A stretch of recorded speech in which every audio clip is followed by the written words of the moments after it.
I'm your host, Michael Thayer, and joining us in studio today, we have Marla Baggett with Keller Williams Realty. We have Andrew Brewer with Reliant Realty. And we have Dean Germain with Waterstone Mortgage.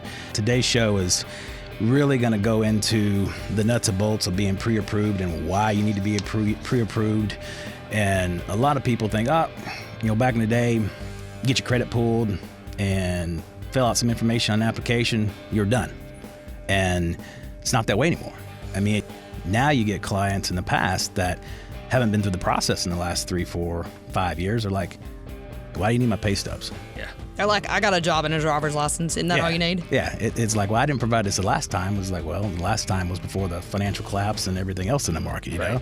What exactly do we look for in the pre-approval process, and why are we looking for those, clients with the full-time pay stubs and full documentation and all that tax return? So let's just jump into that and just kind of break that down real quickly. Dean, what are we specifically looking for as a lender or what are we looking for on a client's pay stubs, or, if they're VA, they have the LESs. Right. Yeah, and Marla and I were discussing that a little bit prior to going on the air. The biggest thing you have to look for is, while you may have income coming into the household, it necessarily can't all be counted on paper. Right. And so we're looking for documentation to, thoroughly document what they really make on paper and what they can afford to actually spend off the money they bring home. What's the difference between 1099 and W-2 income for a borrower? Okay, well, essentially the way you have to look at it is, she mentioned what his employment type was, but it doesn't make a difference what your employment type is. You are essentially going from being an employee to being a business owner at that point. Right. Because if you're 1099, you're going to have to file your own self-employment taxes, pay your own Social Security, all that stuff. Well, of course, those borrowers also look for ways to reduce their overhead, to reduce their income. The tax returns is the next big piece, and that really goes into the 1099s and being a business owner, like Dean said. And Dean, touch on, the Schedule A's, the Schedule C's, and all that stuff, which may sound like total Greek to most of our listeners out there, but if you're self-employed or you have real estate that you own or anything like that, you know what these are, and these can negatively impact you in a very bad way. Well, yeah, exactly. And, obviously everybody wants to pay as little taxes as they possibly can, especially with, property taxes going up, income taxes going up, everything's going up. People want to reduce their overhead, so they look for deductions. So the first thing they're going to do is, depending on their occupation, they may have unreimbursed business expenses. Right. Well, unfortunately, because they are business expenses, then they can't be counted as income because it's something you have to pay for. Dean, the next thing that we're looking for through the pre-approval process is assets.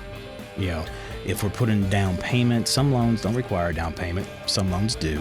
But, what are we specifically looking for in a bank statement or asset statements when it comes to a down payment?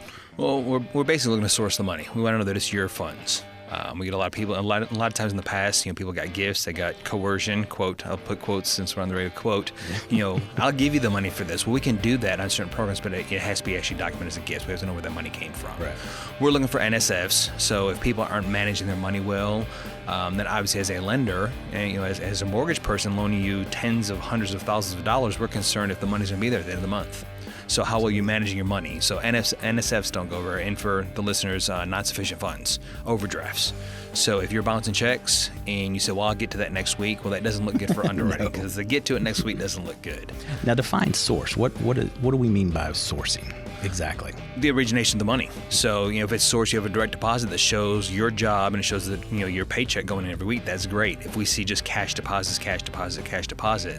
we need to know where that comes from. Right. That's not sourced money, know. So, there's a lot of laws with what has happened in the past that, money laundering, it could be drugs, could be whatever it may be. There's, people trying to launder money and they do it through homes. So we have to watch those cash deposits and make sure they are truly the borrower's funds or some legitimate source of revenue for that borrower. Absolutely. Now, the next, not really necessarily the next one, but one thing that we didn't touch on in the beginning is credit score.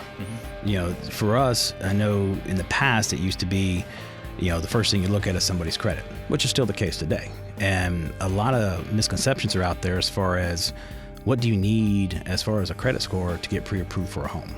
Well, that's kind of loan specific. So we can start at a pretty low end. A lot of your government loans don't actually require a credit score. That's Right. actually investor overlays. Is pretty standard throughout the industry. And then of course they go up with each program. So you have some programs start at 580, some 600, 620, 640. It's really up to your loan officer once you have the credit to present you with your options as to what's available for you at your credit scores, because it's not always just credit score driven. So they are different based on different programs.